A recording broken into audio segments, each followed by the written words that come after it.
Où est le problème? Le problème est qu'en réalité, le terme bantou, là, contrairement à ce qu'on nous vend, en fait, il est représenté en Sud-Afrique plus qu'au Congo, en fait. C'est-à-dire qu'en fait, quand on liste les ethnies qu'on qualifie de bantous les plus nombreux, ça veut dire que les ethnies de Congo, là, ils viennent quasiment à la 5e ou bien 6e place. Parce que les premiers qu'on a qualifiés de bantous, c'est les Zoulous, 9 millions, les Kosa, les Soto, les Swana, tout ça en Sud-Afrique.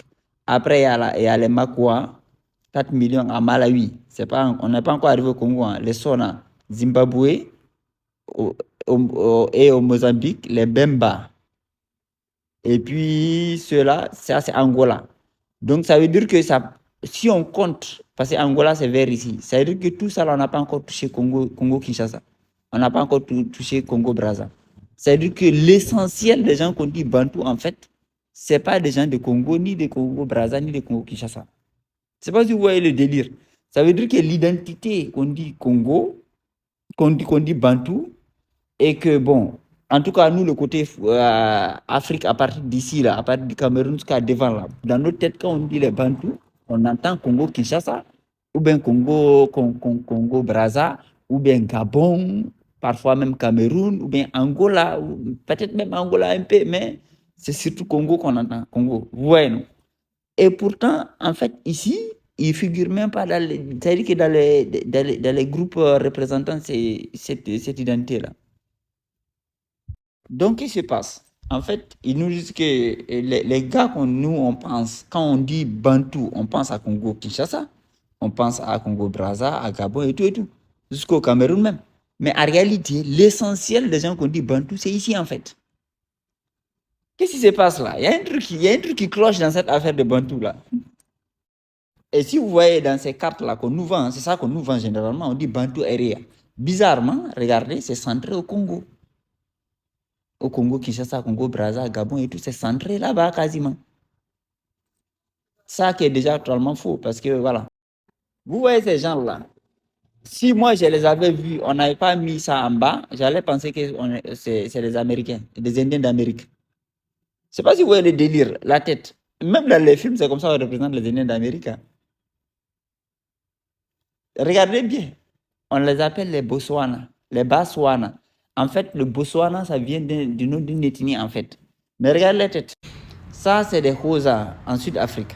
Regardez bien les motifs de ces tissus-là en Sud-Afrique. Voilà les Xhosa là, dans les années 1860. Et voilà les Soto, une autre ethnie, en Sud-Afrique. Voilà leur tête. Vous voyez comment l'air dégaine, ça, c'est pas des gens perdus. Hein. Voilà ici un Xhosa. Et voilà un gars du Congo.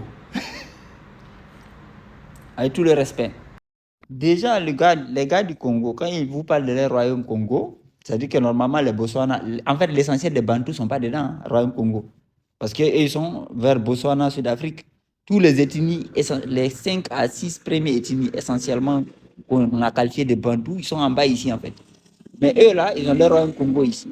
Quand on leur demande ici la trace archéologique de leur famille royaume Congo, qui, soi-disant la capitale ici, Congo-Banza, qui est en réalité une architecture faite par des Portugais, fait par les explorateurs portugais, qu'est-ce qu'ils vous parlent? Ils vous parlent souvent des ruines du Monomotapa, un ancien royaume, une ancienne civilisation qui était au Zimbabwe aujourd'hui.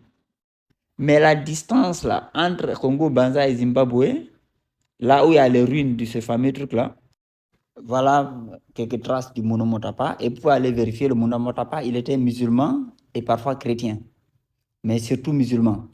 Parce que dans tous les côtes là, en fait, c'était musulman. La distance entre là où il y a le truc de traces des Portugais qui ont fait ce qu'ils appellent le Congo, ils ont rebaptisé Congo Banza, qui a été redécouvert en 1963. La distance entre les deux et puis le Monomotapa, c'est comme si vous dites Abidjan en Côte d'Ivoire et puis le Tchad. Donc, les gars qui sont disant auraient leur empire ici, quand vous leur demandez les traces, ils vous ramènent au Tchad pour vous montrer des trucs extraordinaires. Oui, oui. C'est-à-dire que quand vous leur parlez des royaume Congo, puisque tout le monde sait officiellement que le Congo Banza, là, c'est une chapelle faite par les Portugais. les explorateurs portugais. Non, c'est pas eux qui l'ont fait. Et eux-mêmes, ils ne savaient pas que ça existait puisqu'ils l'ont redécouvert en 1963. C'est-à-dire que ça a été redécouvert. Donc, ça peut être une trace. L'os d'Isango, ça a été découvert au Rwanda là-bas, à côté du Rwanda, à côté de l'Ouganda, Rwanda. Donc, c'est comme avec l'Empire mandin. Et ils disent leur capitale, c'est ici, dans le côté Guinée et Niani, un village fondé en 1877 qui serait la capitale d'un empire qui aurait existé en 1200. Mais quand vous leur demandez les traces, bizarrement, ils vous montrent des trucs qui sont à Kontombuktu ou bien à Djéné, qui sont à plus de 1000 km de là. C'est d'autres peuples. Maintenant, ils en profitent de l'embrouillage parce que quand vous ne savez pas, surtout dans les sites internet, si vous n'êtes pas aguerri, vous prenez. Donc, leur fameux royaume Congo qui est là, qui est soi-disant la trace par excellence des Bantous. Hein. Donc, quand nous on entend Bantou, on entend ici. Alors qu'en réalité, les gens qui ont été classifiés Bantou sont essentiellement en Sud-Afrique, en fait, et puis au Botswana ici.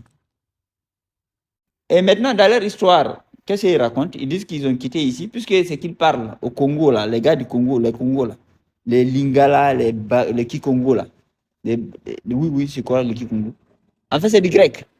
Donc, ils disent qu'ils sont quittés là à l'origine. Ils sont allés se balader. Ils sont entrés au Moyen-Orient. Ils sont entrés en Grèce. Donc, ils ont envoyé la langue là-bas. Voilà, ils se sont baladés là-bas. Quand ils étaient fatigués, ils sont retournés. Ils sont passés par l'Égypte. Ou bien, bon, parfois, ils disent qu'ils ont été chassés aussi. Donc, ils sont arrivés en Égypte. Ils ont fait les pyramides. Ils ont inventé l'écriture et tout et tout. Voilà, ils ont fait la civilisation égyptienne. Après, quand ils étaient fatigués, ils sont redescendus par le Nigeria. Ils sont revenus ici, au Bercail. Quand ils sont revenus, voilà la tête. Voilà, donc toutes les histoires des robes, belles robes en Égypte et tout ça, ils ont oublié ça, ils sont revenus comme ça. Donc là, ce n'est même pas une histoire à dormir debout, c'est une histoire à faire des cauchemars. Voilà, l'os d'Isango, ça a été trouvé ici. Voilà, ça n'a rien à voir avec les mecs. Mais bon, ils embrouillent tout le monde et oh, au Congo, on a trouvé l'os d'Isango. En fait, non, normalement, ce n'est pas les ethnies qui se disent Congo qui sont aux côtes ici. Maintenant, il y a un truc que j'ai dit aussi. Vous voyez, non? Ça veut dire que les gars là, il y a des populations qui ont été délocalisées. Et par exemple, les Swana là, ceux-là, ils mériteraient qu'on creuse sur leur dossier. Parce que c'est clairement des Indiens, ça. C'est-à-dire que voilà leur tête, quoi, dans le temps. En 1940 ici. Et puis, ils ne sont pas beaucoup, hein. Vous voyez ceux-là, par exemple, ils s'appellent les Lokele. Mais ils sont que 160 000 personnes. Bon, ceux-là, par contre, ils sont au Congo. Mais sous le terme Congo lui-même, là, il y a des petits groupes imbriqués. Mais déjà, la classification Bantou qui est aberrante. C'est-à-dire que dire juste, on retrouve il y a il y a un mot commun à toutes ces langues automatiquement. C'est les mêmes peuples. C'est pour ça que la classification Bantou est toujours en cours, réclassifiée chaque fois. Et donc, ceci est totalement faux, cette carte-là, en réalité. C'est totalement du pipeau. Parce qu'en réalité, les gars qu'on a appelés Bantou, ils sont essentiellement en Sud-Afrique, en fait. Et puis au Botswana. Tous ceux-là, ils sont minoritaires dans cette classification, en fait. Bon, je vais parler un peu des Bantous. Ça, c'est un gars qu'on appelle la tribu Lokele. Bon, on sait tous que, voilà, on dit que le royaume Congo était vers ici. Ouais, non. Et généralement, quand on dit Bantou, on entend Congo. Les gens Congo, le nom du pays, ça référence à l'ethnie qu'on dit des Congo. Maintenant, par exemple, ceux-là, voilà, ce sont des gens qu'on dit Congo typiques, qu'on retrouve vers le Congo Kinshasa, Congo Brazza. Le nom Bantou a été inventé par Wilhelm Blake, ça on est d'accord. Et c'était pour qualifier, il a regroupé entre 400 et 600 ethnies. Le mot Bantou, il regroupe plus de 400 ethnies, entre 400 et 600 ethnies. Vous voyez, non? C'est-à-dire qu'on ne sait même pas combien de mots, mais on ne sait pas combien d'ethnies exactement. Mais la version officielle veut que le gars, la Wilhelm Blake, là, il a trouvé dans toutes ces langues-là, je ne sais pas quel temps il a pris pour étudier plus de 400 ethnies, mais il dit que dans tout cela, le mot Bantou renvoie à l'homme, ça signifie homme ou personne. Bon, jusque-là, bon, rien de nouveau sous le ciel, on avance. Donc, on prend un Xhosa qu'on appelle les Bushmen, qui ressemble clairement à un ancien chinois, on le qualifie de Bantou. On prend un Zoulou, on le qualifie de Bantou. On prend un Xhosa, on le qualifie de Bantou. Et puis on prend un Congo, on le qualifie de Bantou.